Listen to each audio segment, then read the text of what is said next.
Good afternoon. Thank you for joining us here today. My name is Lorena Rodriguez. I'm captain at Sheriff's Information Bureau. Today, Sheriff Robert Luna will provide an update on the Monterey Park mass shooting. The order of speakers today are Sheriff Robert Luna, representing the 1st District, Supervisor Hilda Solis, representing the 4th District, Supervisor Janice Hahn, District Attorney George Gascon, and closing, Monterey Park Police Chief Scott Weiss. Now it is my honor to present the Sheriff of Los Angeles County, Robert Luna. Thank you. Good afternoon, everybody. I'd like to thank you all for being here today. And I really want to thank everyone standing behind me for coming out to support us. You'll hear from some of them, but many of those you won't hear from have really been doing a great job of either offering assistance, giving assistance, but we're here today with some successes, and I think a lot of that is because of the partnerships that we have with the people behind us. So just to start off, our homicide investigators are still working very hard, as they were yesterday, through the night, and today. This is a very complex investigation. There's so many other things we don't know. But as I told you yesterday, when we started, or when we get more information, we'll be happy to bring it forth as we get it. And it's not only the Sheriff's Department that's working on this. We're still working very hard with our partners from the FBI, the ATF, the District Attorney's Office. The list goes on and on. So anyways, we have additional information that we're going to be sharing with you today. I think some of this information may have gotten out the last several hours, but I do regret to inform everybody that we did unfortunately have an 11th victim that passed away. So now we have a total of 11 victims that unfortunately have died as a result of this tragic incident. I also want to share the names of 3 victims in which, and this is a key, I'm sharing these because the next of kin notifications have been completed. That's number 1, Mai Han, female, 65 years of age. Lillian Lee, female, 63 years of age. And Alvaro Valentino, a male, 68 years of age. I'm gonna pause there for a second. It's not so much because the siren's going by, but when you think of it, these are 3 people who aren't with us anymore. 3 families who will never be the same.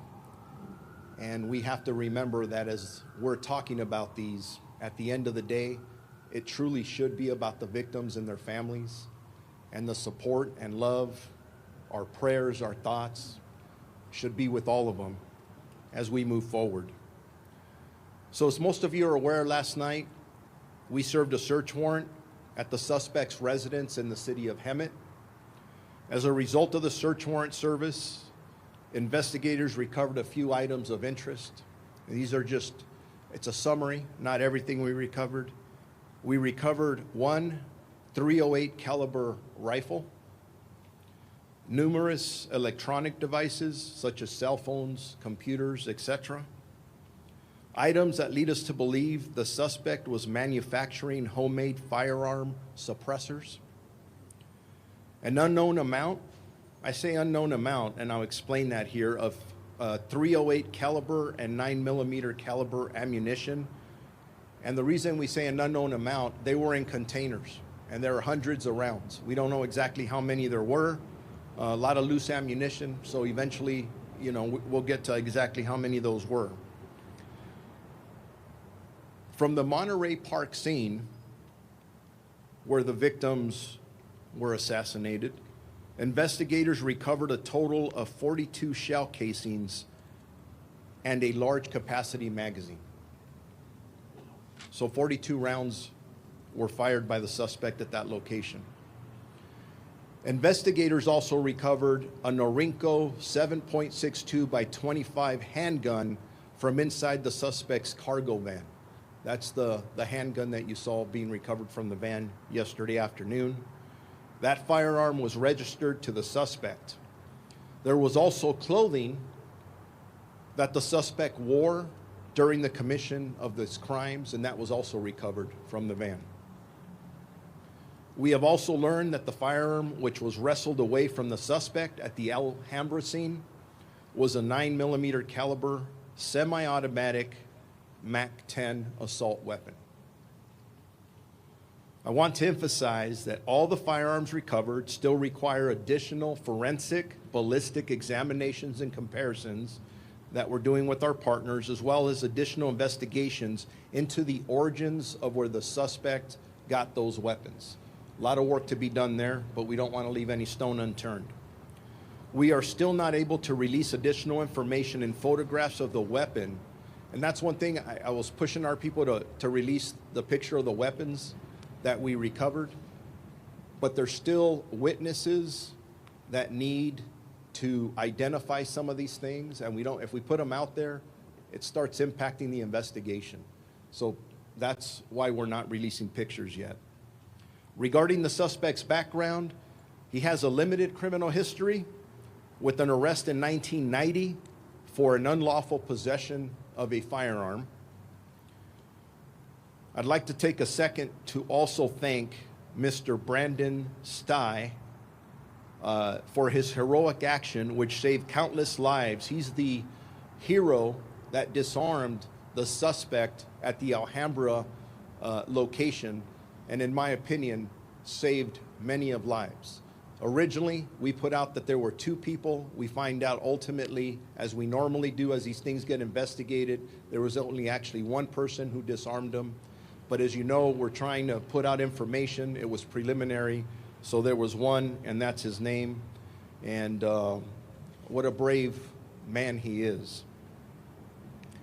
The Langley Center continues to be open for victim resources and next of kin notifications, where we are being assisted by a lot of partners who have come forward, embracing all of the victims, different organizations, and I can't tell you how much I appreciate them.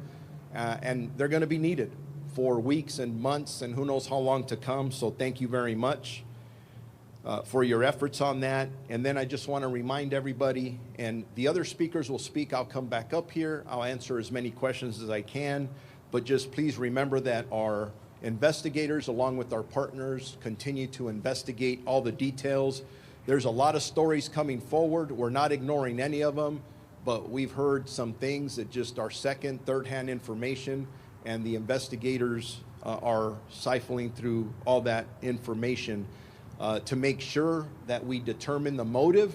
We still don't have a motive, but we want to know the motive behind this tragic event. And the FBI continues to collaborate with us in that portion of the investigation. And then finally, before I turn the microphone over, I would like to thank Chief Weiss and the Monterey Park Police Department, the Federal Bureau of Investigation, the Bureau of Alcohol and Tobacco and Firearms, the District Attorney's Office, the California Governor's Office of Emergency Services, and the United States Department of Justice, the Los Angeles County Medical Examiner Coroner's Office, and all the various agencies that assisted us. And like I said yesterday, I'm getting calls all the way from our Attorney General. I spoke to our governor before coming down here, and he has been very kind in offering not only his condolences, but his support for anything that we may need. So with that, I will turn it over to Supervisor Hilda Solis. Thank you. Thank you, Sheriff Luna. I represent the 1st District. My name is Hilda Solis, and included in the district the communities of Monterey Park and the city of Alhambra. For the last 2 days, as you know, we have seen just a tragic mass shooting take place in the city, our very own city of Monterey Park. Trauma, deep loss for many families that are suffering. We are all grieving. All of us are grieving. And I continue to have the families of those who lost a loved one in my thoughts and in my prayers. The chief medical examiner was able to identify 2 of those victims. You heard some of that already from our sheriff. The 65-year-old Mai Nehan and 64-year-old Lillian Lee. all of the county is with those that have lost their lives. First, I'm grateful for the swift and united actions of our law enforcement partners, the Monterey Park Police Department, the Los Angeles County Sheriff's Department, the Torrance Police Department, the FBI, and other law enforcement agencies that assisted in keeping our public safe. Within a day, they were able to identify and secure the shooter quickly without causing more harm to our community. And I'm also grateful to the medical personnel at LAC-USC Medical Center and other nearby hospitals for continuing to treat those that were injured. Unfortunately, as we heard, one person who was critically injured succumbed to injuries and passed away last night. We know that their path to healing physically and mentally may be long, but they will not be alone in their journey. I'm coming directly from LAC-USC Medical Center, where I visited with at least 2 of the survivors. One was going to be released today. Another one will be released in time, but are both recuperating. And you could see in their faces their spirit to fight, and the fact that they are resolved that they are still here. And they want to be with their families, and they want to know what happened to the others on that night.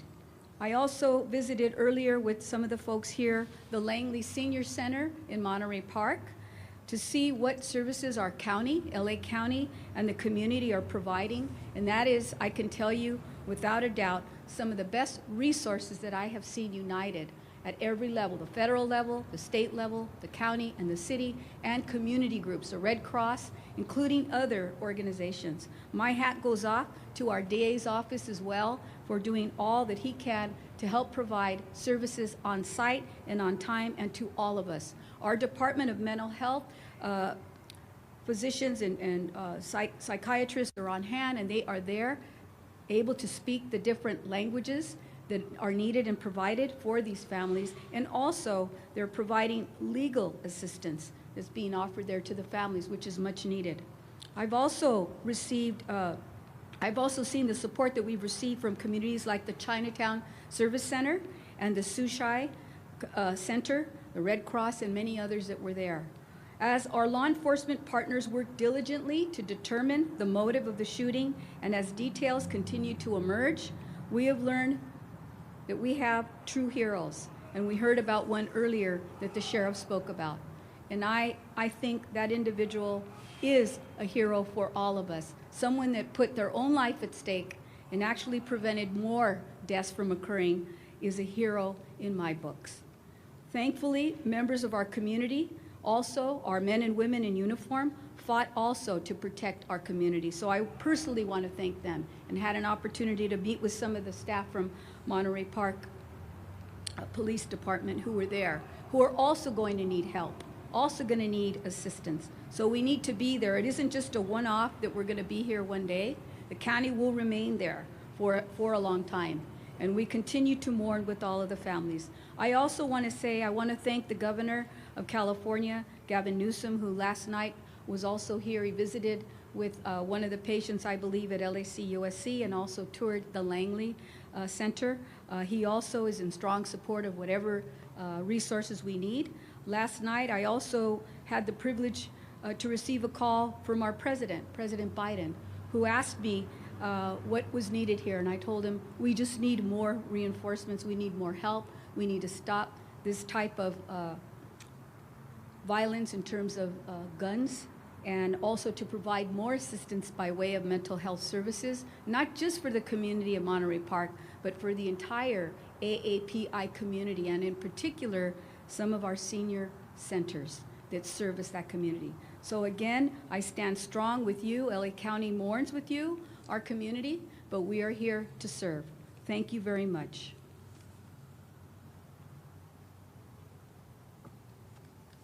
I'm Supervisor Janice Hahn, and I am currently the chair of the Los Angeles County Board of Supervisors, and I'm here today, of course, to provide support to my colleague, Supervisor Hilda Solis, who had this tragedy unfold in her district in Monterey Park. Sheriff Luna, you've been in this office for less than 2 months, and you already had to deal with the worst mass shooting in LA County's history. Watching you yesterday, I want to thank you for your grace and dignity in how you handled it. Also want to thank our governor for reaching out and for offering resources to us. Los Angeles County is in mourning. And as chair of the Board of Supervisors, I ordered our county flags to be lowered to have staff in honor of the victims of this tragedy.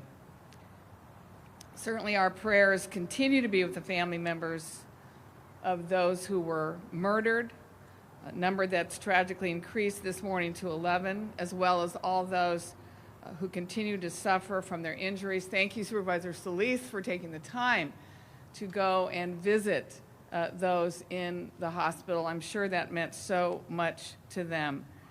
And as our Sheriff's Department continues their investigation and works to determine a motive, I want to take the opportunity to recognize the good police work that brought this terrifying situation to an end yesterday in the city of Torrance.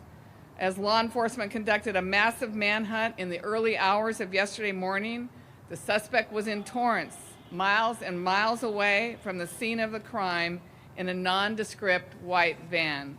But because LA County Sheriff's Department made sure that they got the information out to all law enforcement agencies in the county of Los Angeles, Torrance patrol officers were able to spot this van and help bring this dangerous situation to an end. Thank you again for the idea of cooperation, for the idea of sharing information among all agencies, working together, collaborating together. We were able to, in a timely manner, bring this to an end. Those in my district in Torrance, of course, were anxious knowing that this gunman was at large all day. There's a large Asian American community in Torrance, and no one at that point understood what the motive was. So I really wanted to thank the Torrance Police Department. I was with them yesterday. They did good police work. So thank you again to everyone who brought this situation to an end.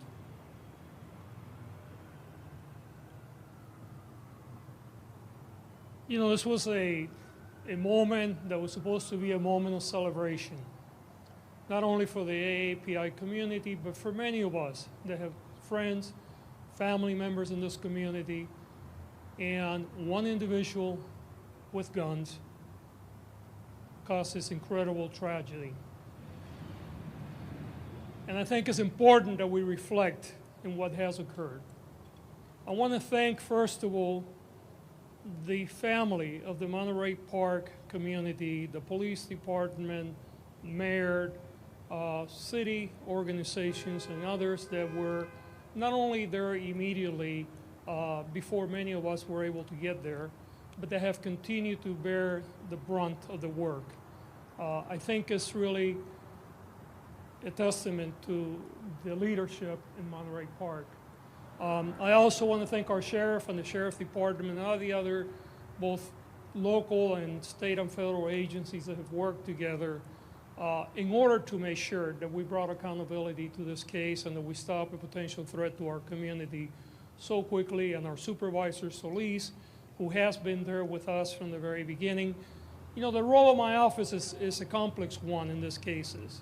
Obviously, had there been an arrest, we would have been engaging in the issue of, you know, looking for a prosecution, but that not being the case here, we play other roles, and we were there from very early on, providing investigative support in order to make sure that if there were going to be a prosecution, that we would have the right information. We also provided legal assistance in order to make sure that search warrants were conducted appropriately.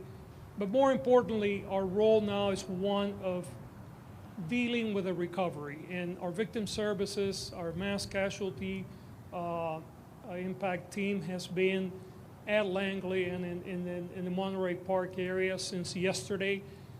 We have worked already with families trying to get them into services, and we will continue to do so for the weeks to come, and we'll continue to work with communities in order to deal with the grieving and ensuring that all the resources that are available in our community and even outside the community will come to bear.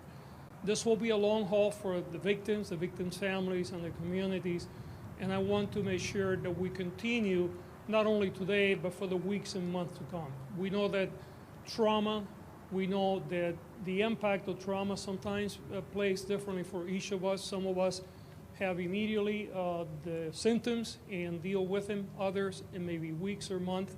And it's important that we recognize that as a community, we'll continue to be there with you. Again, I want to thank all of our partners for this and to show our commitment that we will continue to work with everyone. Thank you.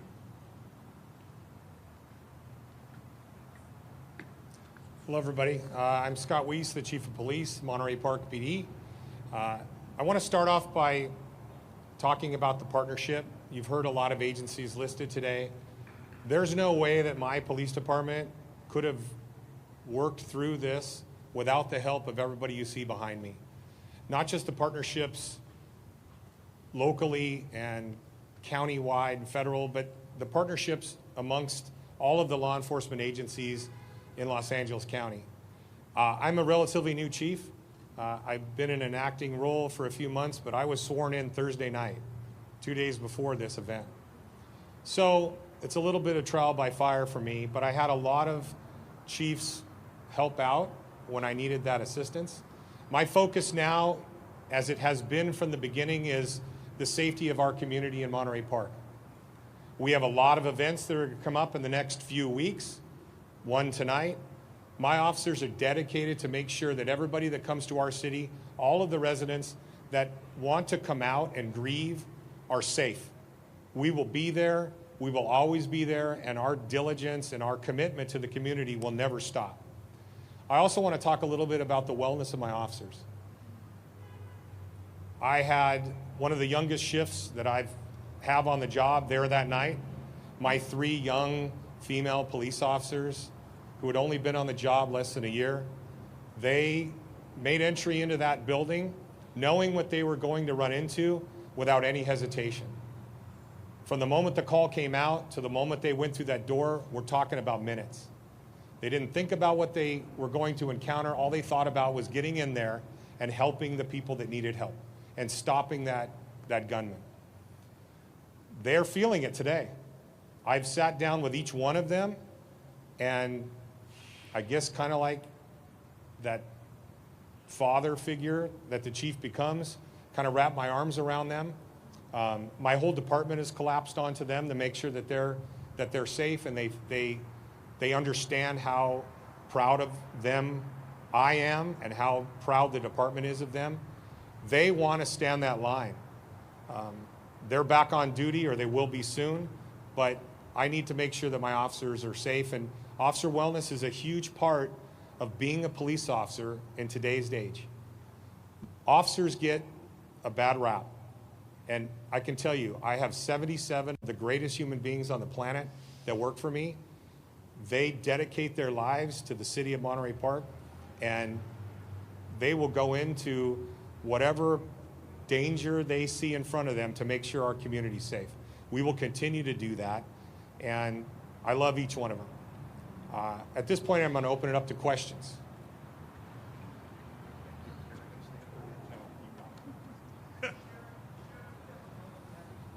No. The question is, do we have a motive yet? And we do not have a motive yet. We want to know as much as all of you. And we're working very hard to attain that. Yes, ma'am.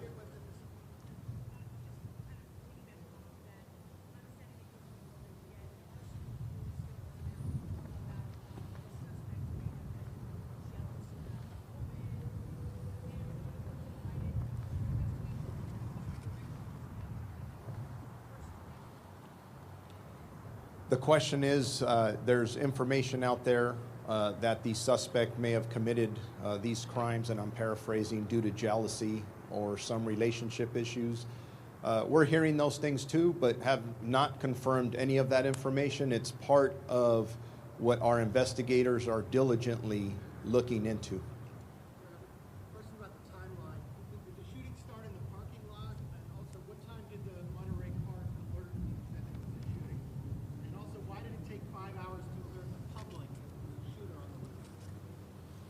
I'm going to let the Monterey Park Police Chief answer the first part of the question, and I'll come back and answer the second.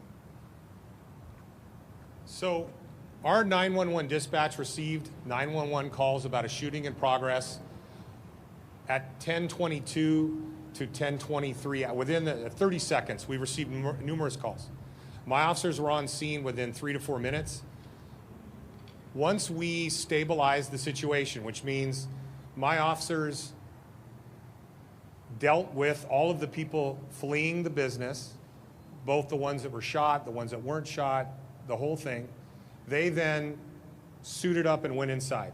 So imagine a crew, people coming out, and my officers swimming upstream to get inside to stop the problem. Once we stabilized the scene, did our search, made sure there was no hiding suspects, and set up our perimeter, we do an assessment. It was very clear at that point that we needed the Sheriff's Department's help, and when I got there in about 20 minutes. I don't live that far away. I walked the scene, and it was very clear to me that I couldn't handle this on my own with the people I have. It was going to be too much of a burden. The partnership that we have with the Sheriff's Department in Los Angeles County is very, very close. The first call went to Sheriff's Homicide, and that began the process. My next call, quite honestly, was to Sheriff Luna in the middle of the night. I think I woke him up about 11:30 maybe. I'd have to look at my phone, don't quote me on the time, but I texted him, he called me back, we talked about what was going to be needed, but his people were already rolling at that point. So within a few minutes of us assessing what it was, that's when the call went out for help. Did the shooting start in the parking lot? I'll leave that up to the sheriff, but we had one of the victims in the parking lot outside. I don't know if that victim was shot prior to him going in or as he came out. I don't know. So to answer that last question about the shooting outside versus inside, we did have one victim who was shot outside of the dance hall in a vehicle. And we believe, and again, I'd like to tell you this is exactly what happened, but we're still putting it all together. We believe that that victim was probably shot before he started his rampage going inside. In regards to the previous question you asked, in regards to the hours in notifying the public, I believe we put out a statement. I don't have the time in front of me of when we put out that statement. I know when I arrived early in the morning, those were questions we were asking each other in trying to weigh not only assisting the victims, trying to investigate this, and the other priority of apprehending the suspect. Our detectives had done some really good work and felt they had some really good clues. When we started putting out public information, the priority was to get this person into custody. So we were very strategic in the way we were putting out information. Ultimately, it worked. We will go back and look at, as we always do. Nobody is as critical as we are to ourselves about what worked and specifically what didn't work, and evaluate that and see what the weight was and determining what the public risk was at that time.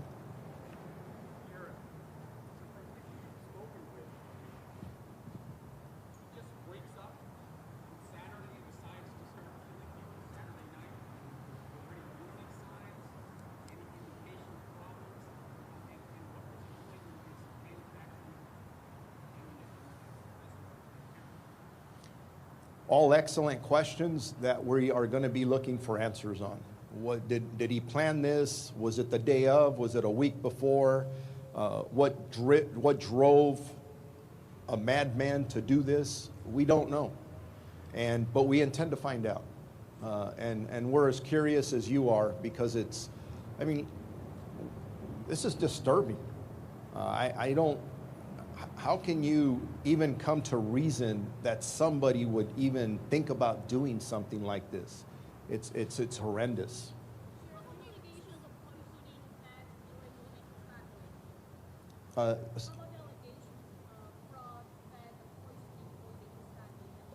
allegations about family poisoning. We've heard the same information. I believe the information we have is that the Hemet Police Department put that out. I would recommend you call them.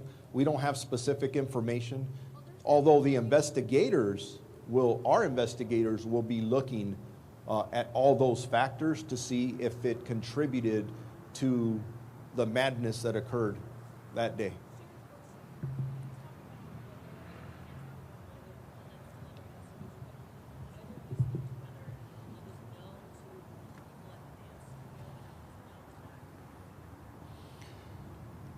Was the suspect known to the individuals at the dance studio? We're hearing that there were possible relationships there, but I'm not going to confirm that yet because that's part of everything that we're looking at. But we hear the same thing over and over, so obviously it has to be looked into and, more importantly, verified. Because I'm getting a lot of questions in the last 24 hours about information coming to all of you.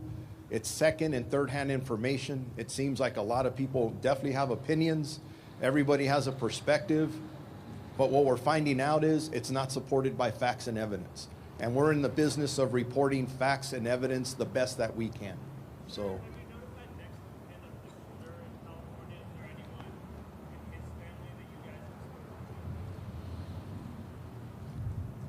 We're in the process of looking at all that. I'm trying to, the question is, have we talked to any next of kin for the suspect? The information I had coming up here is I don't believe we have yet. It doesn't mean we're not going to. It's not on our list of things to do. But that's part of the process of finding out more about his background, whatever made him do something like this, and leading to the motive.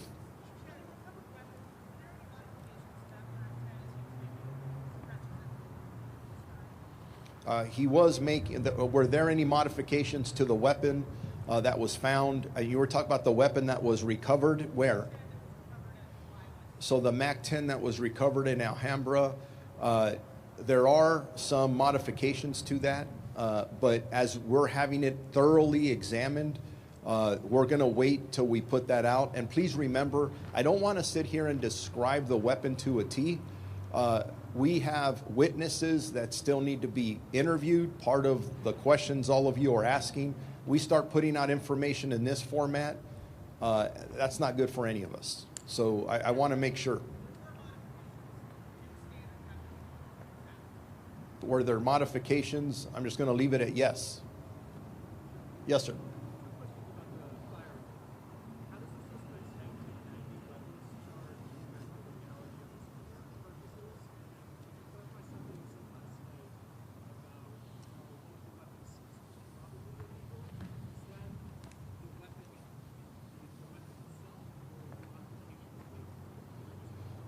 So the question is, if I understand it correctly, the modifications, again, to the weapon and the arrest when he was arrested in 1990.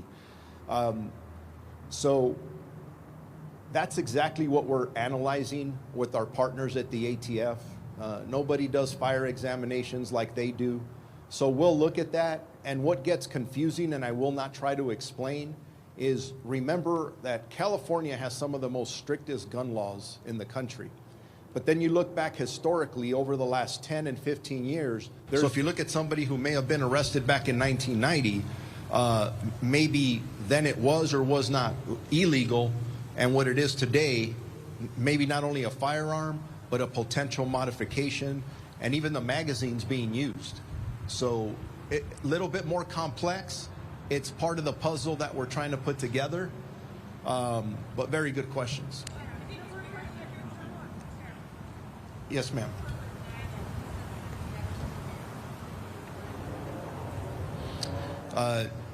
Confirm or deny that one of the victims is related to the suspect. At this point, we don't have any evidence of that, but that could change. We don't know. And as we're getting information from the coroner's office, who is responsible for identifying and notifications to the next of kin, we'll continue to work with them. So thank you guys all very much for coming out. Appreciate you.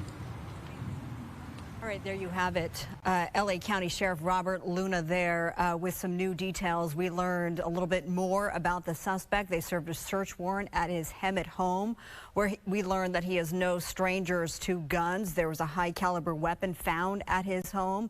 There were also items recovered from that home that lead investigators to believe that that suspect was manufacturing homemade firearm suppressors. What we didn't learn is the why, and that's what we all want to know. Before I send you back to programming, I want to also identify 3 more victims that Sheriff Luna did as well, now that next of kin has been notified. Mai Han, 65, Lillian Lee, 63, and Alvaro Valentino, 68, among those killed, now 11 dead after Saturday night's Monterey Park mass shooting. Of course, we have a reporter sprawled out covering every angle of this tragedy that unfolded Saturday night in Monterey Park.